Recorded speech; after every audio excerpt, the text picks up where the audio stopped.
Nous sommes les maîtres d'Orion, et nous venons à vous en cet instant pour vous accompagner dans l'unification de votre conscience.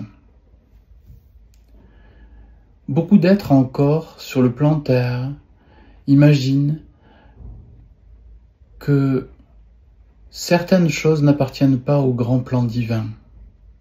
Il y aurait donc Dieu et il y aurait un second, que vous appelleriez diable, démiurge, ou une infinité d'autres idées dessus.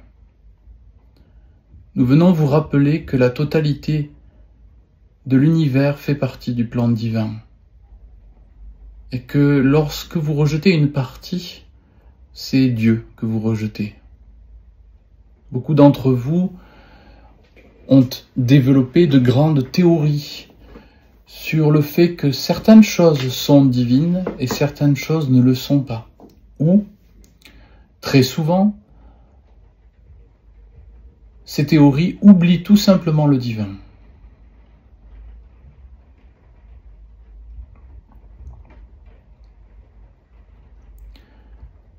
Nous venons vous rappeler que la totalité de l'univers fait partie du développement du grand plan divin.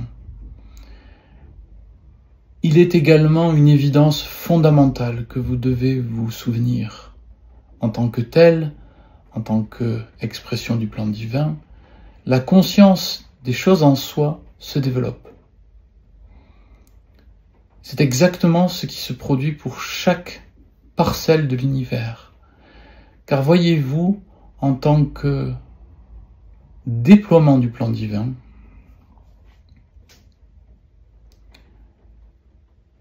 l'univers a un projet, un principe, qui est que, de base, en se multipliant, chaque cellule, intérieurement, doit retrouver la connexion avec l'unité. Dans un premier temps, chaque cellule, vous comprendrez qu'en travers cellule, nous parlons de parties mobiles, que ce soit une étoile ou un atome ou une cellule. Chaque cellule commence son exploration dans l'horizon du monde, dans les 3 dimensions du monde. Explorant à l'extérieur, au travers des reflets, cette cellule développe sa conscience des choses. À un moment critique, cette cellule va commencer à prendre conscience d'elle-même en tant que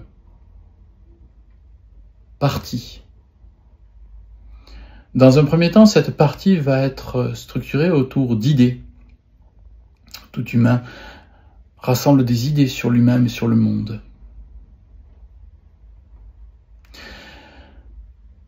Souvent, ce stade dure très longtemps, mais un élément, souvent la perte d'un repère extérieur,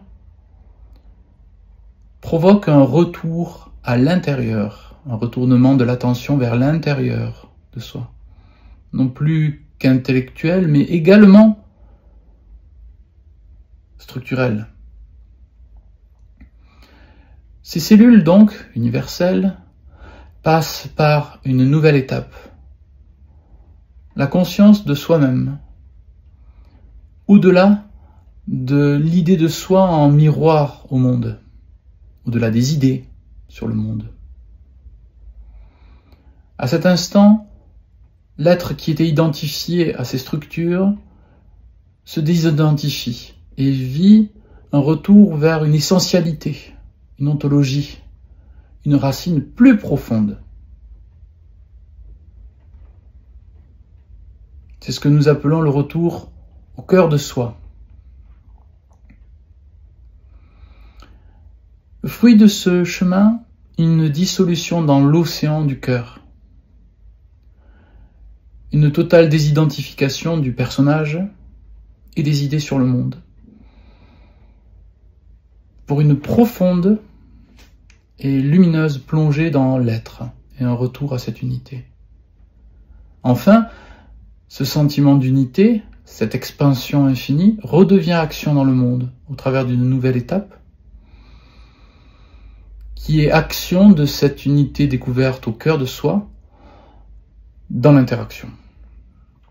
Il n'y a plus identification au travers de cette interaction, il y a mouvement, il y a vie, il y a amour. Voyez-vous, chaque cellule universelle, des planètes aux étoiles, aux galaxies, aux atomes, etc., dans son système intérieur, prend conscience d'elle-même. Et la finalité, chaque cellule sur chaque plan d'existence prendra conscience d'elle-même. Les atomes, les cellules, les corps, les systèmes planétaires, etc. In fine, cette conscience unifiée à l'intérieur s'unifiera à l'extérieur en tant qu'opération parfaite du plan.